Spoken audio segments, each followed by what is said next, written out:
Sekilas, sebagian orang yang melihat penampilan perempuan Chinese ini tidak akan menyangka bahwa wanita tersebut adalah seorang mualaf. Bernama lengkap Marcelia Yovia Jong. Perempuan yang akrab dipanggil Cici Marsi ini pertama kali membagikan kisah perjalanan hidupnya hingga masuk Islam di akun TikTok pribadinya @Marcelia Yovia. Meski sudah mualaf dan menjadi seorang muslim, pada awalnya belum melaksanakan kewajibannya seperti sholat. Gue kan gabut ya, udah Islam nih, gue harus ngapain gitu. Suruh sholat gue masih belum mau. Gue akhirnya, itu gak ngapain, gue ngetes Allah. Gue kan gak pernah belajar bahasa Arab, gak pernah belajar surat. Gue baru masuk Islam. Gue mau buktiin bahwa itulah sifat Allah, bahwa lu ketika lu minta, lu udah Islam nih, lu minta Allah akan kasih. Gue bilang Allah, gue pelototin tuh, gue nulis Al-Ikhlas, Anas, Al-Falaq, sama Al-Fatihah. Menurut logika lu, mungkin gak 4 surat itu sama arti-artinya bisa hafal dan waktu sama.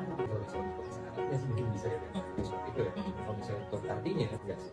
Gue duduk tuh, gue pelototin, gue tulis kan, gue pelototin sampai gue dengerin YouTube cara bacanya. Gue dengerin aja, gue udah hati gue bilang gini, Allah kan Allah maha pemberi, gak usah ngasih gue duit deh. Allah kasih aku hafal 4 surat ini dalam waktu 30 menit untuk nambah keyakinan gue. Karena kan kalau misalnya lu mau masuk Islam, yang lu pertama cari itu adalah selain syahadat ya, adalah imannya kan. Keyakinannya dulu dong. Lu kalau gak yakin mau sholat sampai jidat lu hitam juga gak kemana-mana kan gitu. Gue bilang gini, Allah aku pengen nambah keyakinan aku karena itu kan akidah ya, dasar dari agama. Ya udah Allah buktiin deh, aku mau hafal 4 surat ini, hafal deh.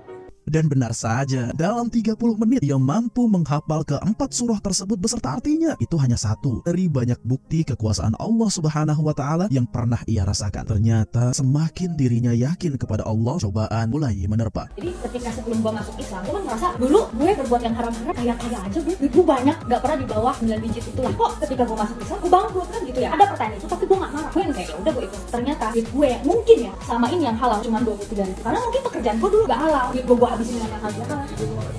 Itu. Jadi ibaratnya hidup gue itu lagi diriset sama Allah. Allah hancurin gue, hancur sehancur-hancurnya. Gue bahkan dijauhi oleh beberapa orang yang gue anggap sahabat yang sering gue bantu dan sebagainya. Ketika gue masuk Islam tanpa ada masalah ya, itu gue kayak ditinggal sendiri. Tung nih gue dengerin nih. Semua orang menjauh. Jadi gue kayak sendirian. Udahlah ditinggal temen, banyak masalah, bangkrut dan lain sebagainya. Kok gak duit? Intinya adalah Allah lagi meriset hidup gue. Dari yang gue punya duit gak halal itu, abisin sama Allah. Nih lu mulai hidup baru, gue kasih lu hidup yang baru, sifat yang baru, kebawaan baru dan lain sebagainya kan. Gak taunya dengan gue share yang Allah bilang sedekahi ilmu pengetahuan. Gak tau ya, di sanalah ladang rezeki. Itu gue gak sadari sama istri di situ. Gue gak pernah nyari pasien. Orang kontak gue lewat Instagram dan mereka bayar kan bayar dulu baru dapet tanggal baru bisa terapi. Dan itu gak ada yang mempertanyakan ini penipu atau bukan. Dan gue jadi bingung ya, kok kayak gitu dan bukan uang kecil loh yang mereka transfer, itu jutaan bahkan 20 juta. Karena gue udah coba agama ini itu gue gak cocok sama sekali, kayak aneh-aneh gitu. Gak nemu logikanya di sana. Gue paling gak bisa disuruh yang namanya udah lo harus percaya Tuhan tanpa ngasih gue logika. Gue gak bisa mempercayai sesuatu yang gue gak bisa lihat dan gue gak bisa rasain, yang gak solid gitu. Kan banyak kan biasa ada ajaran-ajaran yang dia bilang gini, pokoknya kamu jangan nanya, percaya aja bahwa Tuhan bakal nolongin lo. Tapi lu kasih tau gue dulu dong logikanya, Tuhan itu ada tuh di mana gitu. Gue langsung kayak niat gitu. Gue pulang Jakarta langsung mau masjid, tapi akhirnya gue mualaf.